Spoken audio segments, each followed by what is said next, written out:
So I read something really interesting the other day about Argos moving their entire development team over to Mumbai to kind of offshore it. And this is because the IR35 reform in the UK is coming in, and it's making these big companies a little bit risk averse, where they don't really want the risk of contractors being mislabeled employees and whatnot, although it didn't stop Uber and all them big companies doing the same thing. So they just kind of offshore everything over to Mumbai and just be like, fuck it, I'm done with it. And they see it as an expense, right? It's just an expense to be got rid of. Yeah, fuck them off over there, job done. What these companies fail to see, and I know I'm saying that just, my little kind of armchair, it's not an armchair, it's a lovely chair actually, my sort of armchair psychoanalysis of massive companies that have probably had millions of meetings on the topic and know better than I do, but that's what I'm here for, to give my opinion that probably has no merit. I just think they don't see tech as something that they should embrace, like a nice warm hug from the mum or dad. They see it as an expense to just be got rid of, and that concerns me, because if you take a look over the pond in America, they have got a booming tech industry which has equal reaping rewards in their economies because they embrace tech.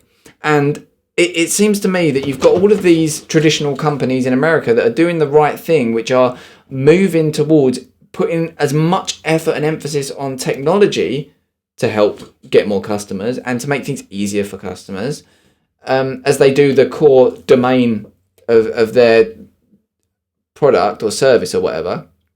And then over here in the UK, you've kind of got this resistance where traditional companies are kind of, they almost have to be on their deathbed before they are going to embrace tech or get someone in to build something new for them.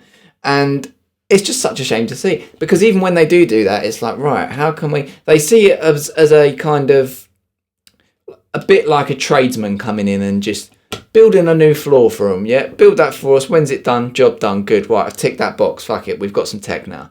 That's not really how it should be. And I can see companies that are successful in the future, even small businesses, will have some sort of small development team or something that allows them to get the edge on competitors that don't. Because what you can do with that kind of mindset is crazy. Yeah, it's an interesting conundrum. And this is going to turn into a fucking IR35 rant now.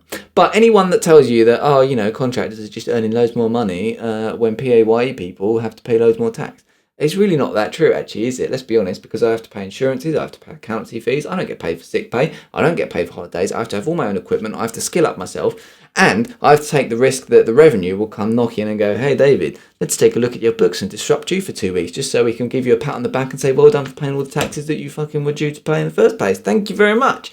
So it's really not as simple as kind of contractors are taking the piss. Now, there were contractors that were taking the piss. I've worked at companies before as a contractor for a couple of months, and there were people there that were contracting for 2 years, which basically, for all intents and purposes, were employees because they used the work laptop. The work decided when they would start work and finish work, what they was working on, blah, blah, blah, blah.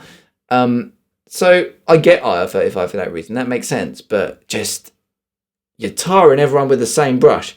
You wouldn't do it about race, but you're doing it about fucking employment status. Anyway, enough of that rant about the US and the UK and how no one really values tech, and I'm feeling sorry for myself. I'm not feeling sorry for myself. It's great being in tech. I love it. But it's an interesting thing to paint a picture of and have a look at, isn't it? Anyway, I'll see you on the next one.